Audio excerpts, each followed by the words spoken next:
چمگادڑ ایک عجیب و غریب پرندہ ہے جو انڈے دینے کے بجائے بچے دیتا ہے اور دانہ بھرنے کے بجائے اپنے بچوں کو دودھ پلاتا ہے اور بغیر پروں کے پرواز کرتا ہے۔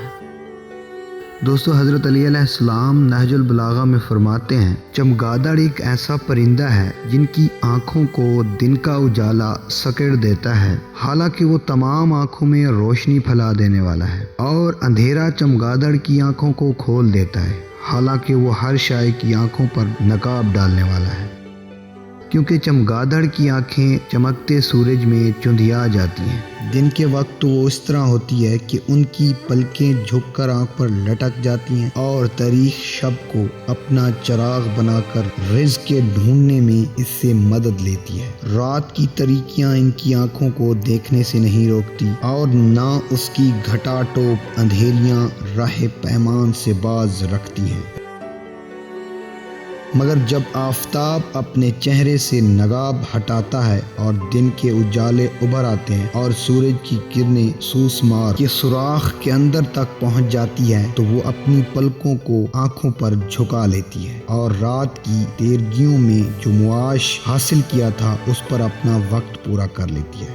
سبحان اللہ، کہ جس نے رات ان کے کسب معاش کے لیے اور دن سکون کے لیے بنایا ہے، اور ان کے گوشت ہی سے ان کے پر بنائے ہیں، اور جب اڑنے کی ضرورت ہوتی ہے تو وہ انہی پروں سے اونچی ہو جاتی ہے، گویا کہ وہ کانوں کی لوئیں ہیں کہ نہ ان میں پر و بال ہیں اور نہ کریاں ہیں، مگر تم ان کی رگوں کی جگہوں کو دیکھو گے کہ ان کے نشان ظاہر ہیں، اور اس میں 2 پر لگے ہوئے ہیں کہ جو نہ اتنے باریک ہیں کہ پھٹ جائیں اور نہ اتنے موٹے ہیں کہ بوجھل ہو جائیں کہ اڑا نہ جا سکے۔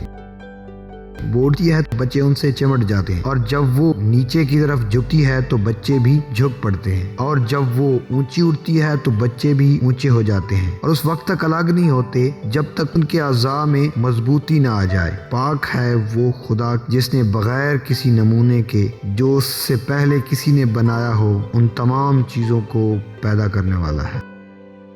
دوستو، چمگادڑ کی انگلیاں جھلی دار ہوتی ہیں جن سے پروں کا کام لیتا ہے۔ ان پروں کا پھیلاؤ 1.5 انچ سے 5 فٹ تک ہوتا ہے۔ یہ اپنے پیروں کے بل چل پھر نہیں سکتا، اس لیے اڑ کر روزی حاصل کرتا ہے اور درختوں اور چھتوں پر الٹا لٹکا رہتا ہے۔ دن کی روشنی میں اسے کچھ نظر نہیں آتا، اس لیے غروب آفتاب کے بعد ہی پرواز کرتا ہے اور کیڑے مکوڑے اور رات کو اڑنے والے پروانے کھاتا ہے۔ چمگادڑ کی ایک قسم پھل کھاتی ہے اور بعض گوشت خور ہوتی ہیں جو مچھلی کا شکار کرتی ہیں۔ شمالی امریکہ کے تاریخ غاروں میں خونخوار چمگادڑ بھی بڑی کثرت سے پائے جاتے ہیں۔ یہ بڑی خطرناک اور مہلک ہوتی ہے۔ ان کی خوراک انسانی حیوانی خون ہے۔ جب یہ کسی انسان کا خون چوستی ہے تو انسانی خون میں زہر سرایت کر جاتا ہے، جس کے نتیجے میں پہلے ہلکا سا بخار اور سر درد ہوتا ہے، پھر سانس کی نالی متارم ہو جاتی ہے اور کھانا پینا چھوٹ جاتا ہے، جسم کا نچلے والا حصہ بے حس و حرکت ہو جاتا ہے اور انسان دم توڑ دیتا ہے۔ دوستو، چمگادڑ کی آنکھ خاص قسم کی ہوتی ہے جو صرف تاریکی میں کام کر سکتی ہے اور دن کے اجالے میں کچھ دیکھ نہیں سکتی۔ اس کی وجہ یہ ہے کہ اس کی آنکھ کی پتلی کا پھیلاؤ آنکھ کی وسط کے مقابلے میں بڑا ہوتا ہے اور تیز روشنی میں سمٹ جاتا ہے۔ یہ ایسا ہے جیسے پاورفل کیمرے سے کھلی ہوئی روشنی میں تصویر اتاری جائے تو روشنی کی چھوٹ سے تصویر دھندلی اترتی ہے، اسی لیے کیمرے کے شیشے کا سائز بمنزلہ آنکھ کی پتلی کے ہوتا ہے، چھوٹا کر دیا جاتا ہے تاکہ روشنی کی چکا چوند کم ہو جائے اور تصویر صاف اترے۔ اگر چمگادڑ کی پتلی کا پھیلاؤ آنکھ کے مقابلے میں کم ہوتا تو وہ بھی دوسرے جانوروں کی طرح دن کی روشنی میں دیکھ سکتی تھی۔